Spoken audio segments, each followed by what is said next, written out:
तुम्ही दुसऱ्या राज्यामध्ये आंदोलनाला निघाला आहात. चालून थकल्यामुळे वाटेतच एखाद्या गावात थांबलात.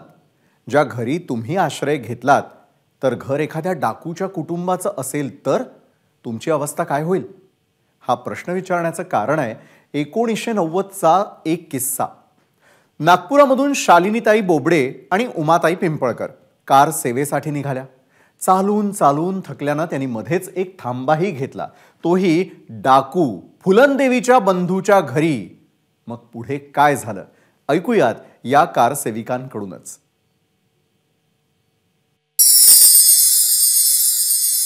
नागपूरच्या शालिनीताई बोबडे आणि उमाताई पिंपळकर ही दोन अशाच कारसेविका आहेत. त्यांनी 1990 आणि त्यानंतर 1992च्या कारसेवेमध्ये सहभाग घेतलेला होता.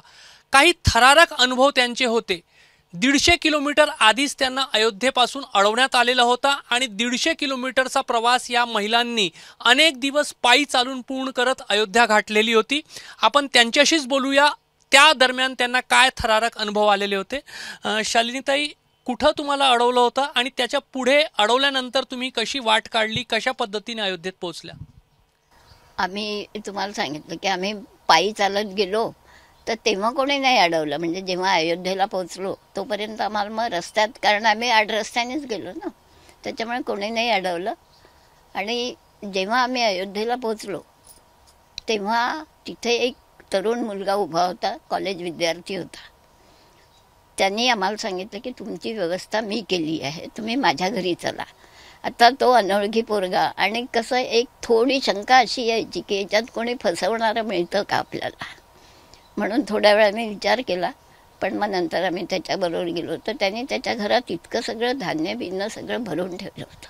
लोकांचा सहकार्य मिळत होता. मात्र मुख्य मार्गातून जात होते की आड मार्गाने, शेतातून कुठून जात होते? शेतातून, आड रस्त्याने. आणि शेतातून जात होतो. शेतामध्ये नहर बांधलेले होते, ते पार करून जावं लागायचं. तिथे कधी कमरेपर्यंत पाणी असायचं, कधी खांद्यापर्यंत पाणी असायचं. आणि आमच्याबरोबर 2 आसामचे कार्यकर्ते होते. एक विद्यार्थी परिषदेचा होता आणि एक भाजपचा होता.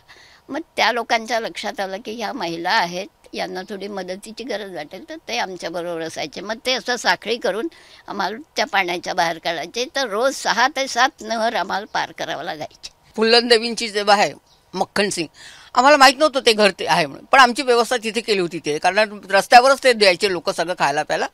आणि त्यांनी म्हटलं तुमच्यासाठी इथे व्यवस्था केली आहे, तुम्ही तिथे जा.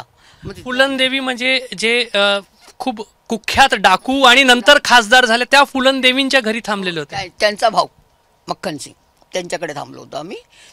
पण त्या बाईने आमची व्यवस्था वगैरे चांगली केली. सगळं काही त्रास वगैरे दिला नाही. त्यांनी उलट आपल्या घरातलं सगळं हाडून आम्हाला खायला वगैरे घातलं, ते केले बसते.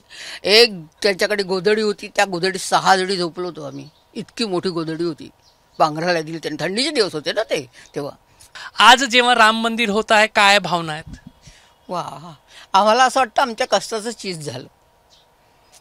राम मंदिर ते होणारच होतं, जे आपण एवढं आणि त्यांच्यासाठी जे केलं, झटलो केलं. आणि काय आपण आपलं समजूनच हे केलं ना, की आपले आहे सगळे आराध्य दैवत आहे, त्याच्यासाठी आपण केलं पाहिजे. आज आम्हाला खूपच छान वाटतं. आनंद असं वाटतं आम्हालाही. पण आता जाता आलं तर जाऊ.